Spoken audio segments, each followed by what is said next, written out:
Allô? Alors aujourd'hui, j'ai encore une belle histoire pour vous. C'est l'histoire des monsieur et madame au pays des petites bêtes. Alors voilà.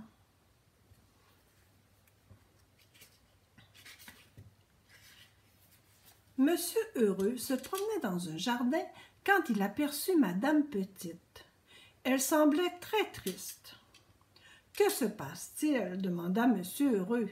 « J'ai perdu mon dé à coudre préféré, » renifla Madame Petite, une grosse larme roulant sur sa joue. « Alors, qu'est-ce que c'est un dé à coudre? Alors voilà, j'ai ici un dé à coudre. Alors, normalement, on le met sur notre doigt quand on fait de la couture pour ne pas venir piquer notre doigt avec l'aiguille. Mais Madame Petite, je ne crois pas que c'est ça qu'elle faisait avec un dé à coudre. Nous allons bien voir. » Alors, Monsieur Heureux dit « Je suis sûr qu'on peut le retrouver. » Il se mit à genoux dans l'herbe et regarda. Mais il était bien trop grand pour trouver quelque chose d'aussi petit que le dé à coudre de Madame Petite. « Nous avons besoin d'aide, » décréta Monsieur Heureux, « et je sais exactement à qui le demander. » À Madame Invention. Monsieur Heureux lui expliqua le problème. « Il se trouve que j'ai ce qu'il vous faut, » répondit Madame Invention. « J'ai inventé un tout nouveau rapetisseur de nourriture pour Monsieur Glouton. Mais il peut tout rapetisser, même les gens. » Ils emmenèrent le rapetisseur dans le jardin et Madame Invention commença à rapetisser Monsieur Heureux et Madame Petite. Ils devinrent tout petits, petits et encore plus petits. Puis elle rapetissa d'autres monsieur et madame pour les aider dans leurs recherches. Et elle finit par se rapetisser elle-même.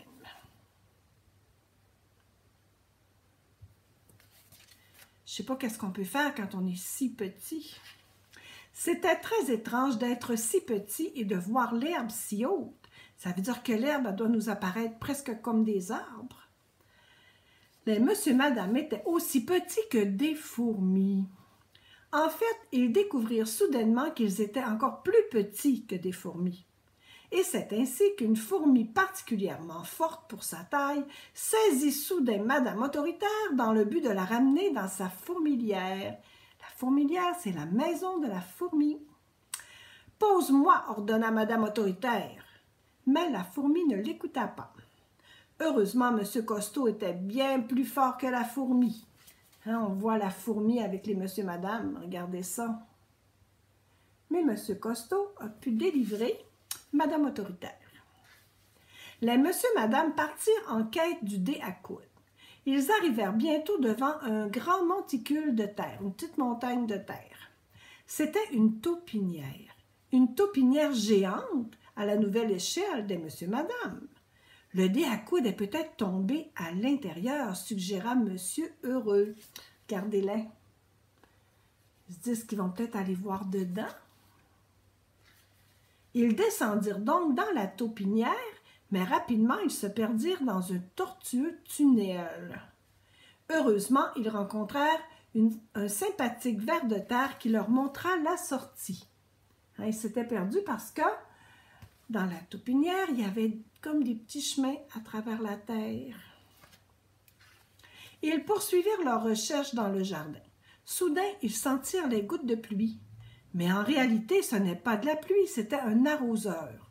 Vous savez, un arroseur automatique, hein, quand on arrose la pelouse l'été. D'énormes gouttes d'eau tombaient sur eux. Ils se réfugièrent vite sous des champignons. Regardez, les champignons leur servent de parapluie. « Nous devons éteindre l'arroseur, » s'écria Madame Invention, « ou nous serons tous emportés par l'eau. »« Mais comment allons-nous atteindre le robinet? » demanda Madame Petite, parce que tout le monde était trop petit. Les longs bras de Monsieur Chatouille vinrent à leur secours. Il courut à travers les gouttes en se protégeant la tête avec une coquille d'escargot et il tendit ses bras très très longs pour fermer le robinet. Bravo, bravo, Monsieur Chatouille. Mais les problèmes continuèrent. C'est pas facile d'être tout petit. Au milieu des fleurs, ils se retrouvèrent face à un scarabée géant. Il leur sembla aussi gros qu'un rhinocéros. Et il avait tout aussi mauvais caractère. Il les pourchassa et les poussa à grimper sur une fleur. Ils se retrouvèrent coincés sans possibilité de descendre. Ils ont grimpé sur une belle fleur de marguerite. Comment vont-ils descendre de cette fleur? Leur évasion s'avéra plus facile qu'ils ne l'auraient imaginé. Ils sautèrent sur un nuage de papillons qui les menèrent en lieu sûr. Des gentils papillons. Ensuite, ils poursuivirent leurs recherches près de l'étang qui leur semblait aussi grand qu'un lac à présent. « Comment allons-nous traverser? » s'inquiéta Madame Petite. « Oh, il y a des nénuphars, dit Madame Invention. » Ils montèrent tous sur une feuille de nénuphar et se mirent à pagailler à travers l'étang.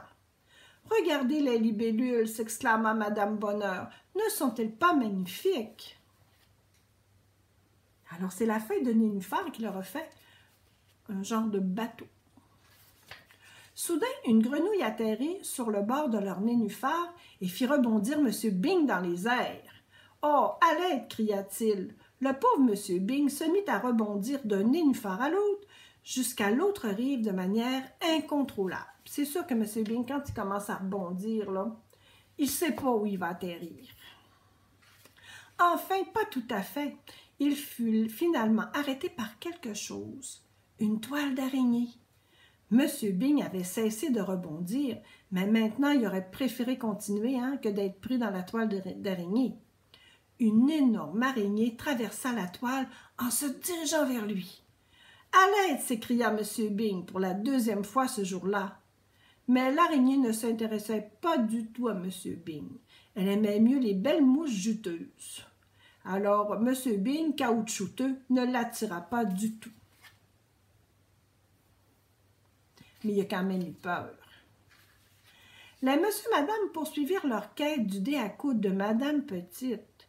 Où pouvait-il bien être? C'est toute une aventure. Dans la cabane au fond du jardin, ils découvrirent une grande et grosse chenille verte endormie. Une grande et grosse chenille verte portant un chapeau. Ou plutôt ce qui ressemblait à un chapeau, mais qui était en fait le dé à coudre. Celui de Madame Petite. Très doucement et très discrètement, M. Chatouille étendit ses bras extraordinairement longs et souleva le dé à coudre sans réveiller la chenille. Regardez la belle chenille qui avait pris le dé à coudre pour se faire un beau petit chapeau. Rapidement, ils retournèrent près du rapetisseur. Ça, c'est l'appareil qui les avait rapetissés. Mais soudain, ils entendirent un fort bourdonnement. « Bzzz! Courez, courez !» cria M. Heureux. Mais il est impossible de semer une abeille. C'est alors qu'ils furent ramassés par deux grosses mains rouges. C'était M. Petit, mais un M. Petit qui était comme un géant parce qu'eux étaient tellement petits maintenant. « Incroyable !» s'exclama-t-il. « Regardez ça. M. Petit, il a toutes les monsieur et madame dans ses mains. » Il les emporta jusqu'au rapetisseur et les ramena à leur taille normale. Tout le monde était très heureux d'avoir échappé aux petites bêtes. C'est alors que Madame Pourquoi arriva. « Bonjour tout le monde, lança-t-elle. « Oh, vous avez une nouvelle invention. À quoi ça sert ce bouton? »« Oh, n'appuyez pas dessus, s'écria Madame Invention. Mais c'était trop tard. Madame Petite était devenue Madame Géante. Oh là là, quelle drôle d'invention! Eh bien, rit Monsieur Heureux, au moins, vous ne perdrez plus votre dé à coudre. Et même Madame Petite éclata de rire et tout le monde trouvait ça très drôle. Alors, c'était la belle histoire des Monsieur et Madame au pays des petites bêtes. Voilà. Je vous dis bye bye, je vous dis bonne nuit, je vous donne plein de bisous. Bye les amis!